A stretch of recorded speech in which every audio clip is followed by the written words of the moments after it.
পাগড়ি বাঁধা রাসূল আকরাম সাল্লাল্লাহু আলাইহি ওয়াসাল্লামের পবিত্র সুন্নত। আমরা অনেকেই এই পাগড়িটা বাঁধি না বা পাগড়ি বেঁধে নামাজ আদায় করি না। পাগড়ি বেঁধে নামাজ আদায় করলে 1 রাকাতে 70 রাকাতের সমান সওয়াব পাওয়া যায়। সুবহানাল্লাহ। অনেকেই আমরা জানি না যে কিভাবে বাঁধতে হয়।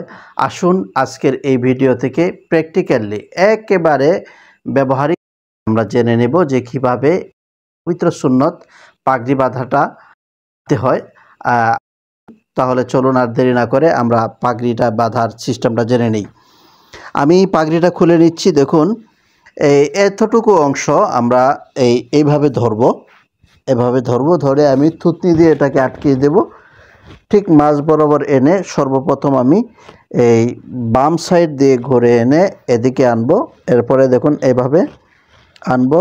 এরপরে এই যে এটার নিচ দিয়ে আনবো। এই যে দেখুন এটার নিচ দিয়ে আনবো আর এটার উপর দিয়ে নেব। এই যে দেখুন অত্যন্ত সুন্দরভাবে।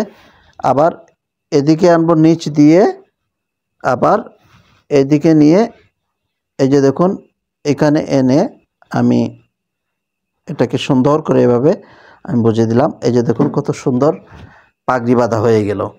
আপনারা ট্রাই করে ফেলুন, চেষ্টা করুন যে রাসূল আকরাম সাল্লাল্লাহু আলাইহি ওয়াসাল্লামের পবিত্র এই সুন্নতটি কিভাবে আবারও আমাদের সমাজে প্রতিষ্ঠিত করা যায়।